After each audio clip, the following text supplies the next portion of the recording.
მათ შორის იმის გათვალისწინებით, რომ ასე ვთქვათ, გარკვეული სიუხეში დისკუსიაში ყველა ქვეყანაში შეიტყობა, მათ შორის სოციალური ქსელების ქართულ გამოყენებიდან გამომდინარე. თუმცა პოლარიზაცია პრობლემა არის მაშინ, როდესაც სახელმწიფო არის და ხელისუფლება არის გადაწყვეტილება უუნარო. როდესაც არის პრობლემები გადაწყვეტილების მიღებაში, საქართველოში ასეთი რამ არ არის, ჩვენ გვაქვს მყარი უმრავლესობა პარლამენტში, მთავრობა გადაწყვეტილებებს იღებს. საქართველოში რაც არის პრობლემა, ეს არის რადიკალიზაცია. ის რომ ოპოზიციას არ სურს აღიაროს ხელისუფლების ლეგიტიმაცია და ის რომ ოპოზიციას სურს სხვა მეთოდებით მოვიდეს ხელისუფლებაში, ვიდრე ეს არის დემოკრატიული მეთოდები. ამიტომ პოლარიზაციაც, მაგრამ ჩვენი პრობლემა და გამოწვევა არის არა პოლარიზაციაში, არამედ არის რადიკალიზაციაში. ჩვენ ხედავთ პოლარიზაცია რას ნიშნავს სინამდვილეში პრობლემად. სხვადასხვა ქვეყნებს თუ დავაკვირდებით, აი ბოლო პერიოდში ბევრი მაგალითი ნახეთ, როდესაც გადაწყვეტილებებს ვერ იღებენ, მათ შორის თქვათ უკრაინასთან დახმარებასთან დაკავშირებით. ეს არის პოლარიზაციის პრობლემა, როდესაც გადაწყვეტილებები ვერ მიიღება სხვადასხვა ორგანოში, იქნება საკანონმდებლო ორგანო თუ სამთავრობო მხარე. საქართველოში ეს არ არის პრობლემა და გამოწვევა, საქართველოში პრობლემა არის რადიკალური ოპოზიცია. და ერთ კითხავდა მე მორჩები მაგურა კოლეგებს აღმოსავლეთ პარტნიორობის ინდექსი, რომელიც ამბობს, რომ საქართველოს არ აქვს ის ნიშნული, რაც აქვს უკრაინას და მოლდოვას. თქვენ რით იხსნით მაგ გადაწყვეტილებას, რომ თქვენ გუნდი გასუკვირას ამას უკავშირდება ადგილობრივ არასამთავრობო ორგანიზაციებს. პრობლემა არის მათში და მათ ინფორმაციაში თუ პრობლემა არის ქვეყნის მიერ გატარებულ რეფორმებში.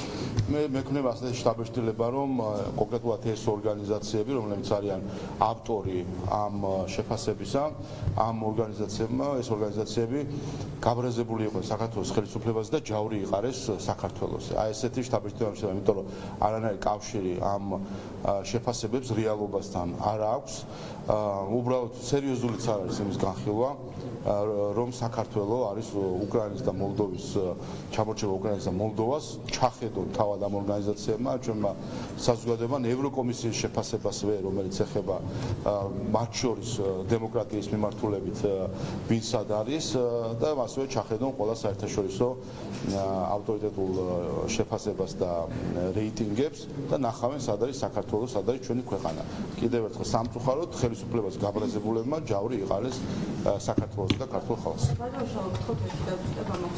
საბოლოოდ რომ გითხრათ, სამუშაო ჯგუფების ფორმატში მოხდება ამ რედაქციის შესწავლა მუშაობა თუ კომიტეტებზე იქნება ეს ერთი ნაწილი და მეორე უშუალოდ ითხოვენ პარლამენტისგან, მაგალითად ერთ-ერთი რეკომენდაცია არის, რომ უსაფრთხოების სტრუქტურებზე იყოს საპარლამენტო უსაფრთხოების სამსახურებზე იყოს გაიზარდოს საპარლამენტო ზედამხედველობა და მეორე რომ ანტიკორუფციული ხელმძღვანელი იყოს არჩეული პარლამენტის მიერ და არა იმის რა ქვია ირაკლი ღარიბაშვილის მიერ. აი ამ ორი მიმართულებით რასაკეთებთ და გითხარით რაღაც სამუშაო ჯგუფის შეხვედრები იქნება თუ კომიტეტებზე? ეს არის პირველი შეხვედრა, რომელიც ამ ფორმატში შედგება და რა თქმა უნდა ესეც იქნება ჩვენი განხილვის თემა. ჩვენი იდეა და მიზანი არის, რომ ამ გზაზე თუ კი ვინმე სურს მონაწილეობა ყველა იყოს ჩართული, ამიტომ ფორმატებზე გვექნება რა თქმა უნდა მსჯელობა. ეს ერთი, მეორე რაც შეეხება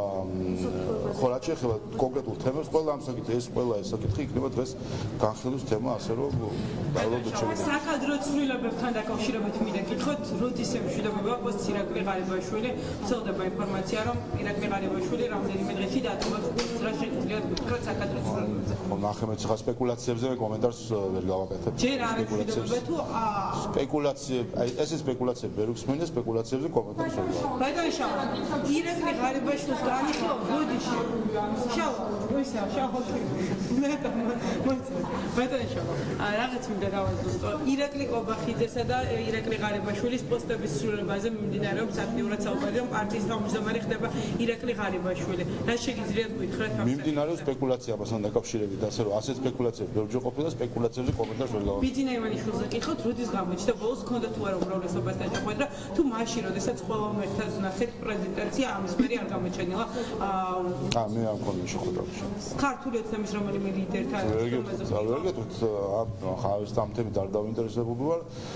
კიდევ ერთხელ ბიძინა ივანიშვილი დაბრუნდა პოლიტიკაში, სწორედ იმიტომ რომ აქტიურად იყოს ჩართული მათ შორის პარტიულ საქმიანობაში და ასევე ჩართული იყოს რა თქმა უნდა პოლიტიკურ პოლიტიკურ ცხოვრებაში საქართველოს და ის თავისთავად ამ მხრივ აქტიური მონაწილე იქნება. ანუ დასუსტებით შეგვიძლია ვიტყვით, რომ ირაკლი ღარიბაშვილი არ დაკავებს ყველას.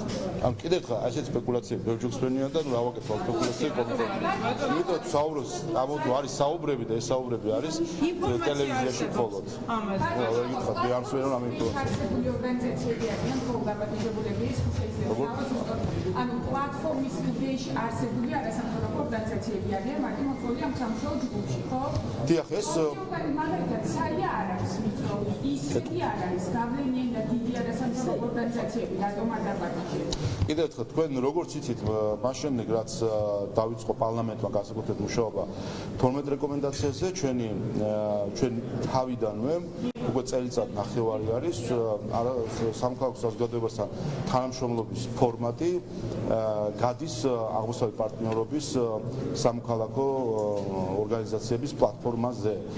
ეს პლატფორმა არის ერთადერთი გაერთიანება, რომელიც არის ინსტიტუციურად დაკავშირებული ევროკავშირთან. მოგახსენებთ, რომ როგორც იცით, ეს არის აღმოსავლეთ პარტნიორობის სამოქალაქო საზოგადოების ფორუმის ქართული სექტორი, ასე ვთქვათ, და არის ევროკავშირის კოლგის ქვეშ.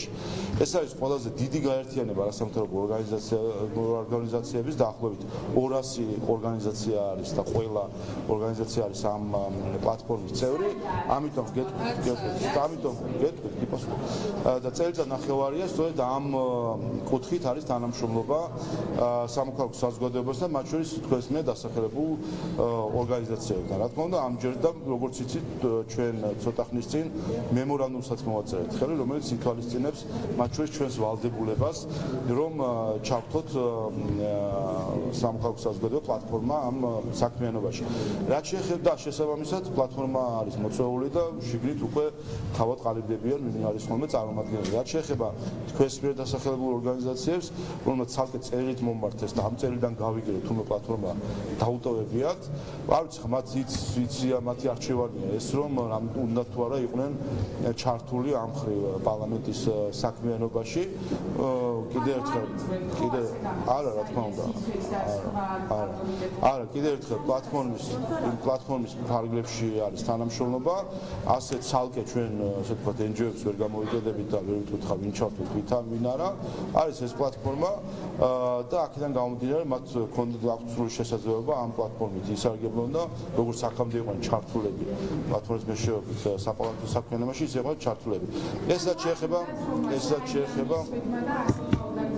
როგორც ჩანს თავად არ უნდა. არა, უყურეთ. კი, მომწევს. ცალკე მოწვეულ გამოიგზავნოთ. უყურეთ. საჯაროდ გავიგეთ, რომ თუ მოწვეულ არასამთავრობო ორგანიზაცია არის მოწვეული და არც მოწვეულ არ მიგვიყვი, არც ელექტრონულად, არც სხვანაირად. კიდევ ერთხელ თანამშრომლობა მიდის პლატფორმის ფარგლებში, ისინი პლატფორმის წევრები იყვნენ და ჩართული იყვნენ ამ მხრივ საპარლამენტო საქმიანობაში და როგორც ჩანს, არ სურთ რომ ასე იყვნენ მონაწილეები. კიდევ ერთხელ კომიტეტებზე რა თქმა უნდა, ყველას აქვს საშუალება რომ მონაწილეობა მიიღოს, თავარი ინსტრუმენტი საპარლამენტო საქმიანობაში ჩართულობისთვის, როგორც მოქალაქეებისთვის, ისე არასამთავრობო ორგანიზაციებისთვის, ეს არის კომიტეტი და კომიტეტის მუშაობა და კომიტეტის ხდომები. რაც შეეხება სხვა ფორმატებს, რომელიც უფრო სამუშაო ფორმატები არის, თუ ვინმეს უნდა მონაწილეობა პლატფორმის ფარგლებში იყვნენ ჩართულები, როგორც ჩანს, არ სურთ რომ ამ ფორმატით იყვნენ ჩართულები.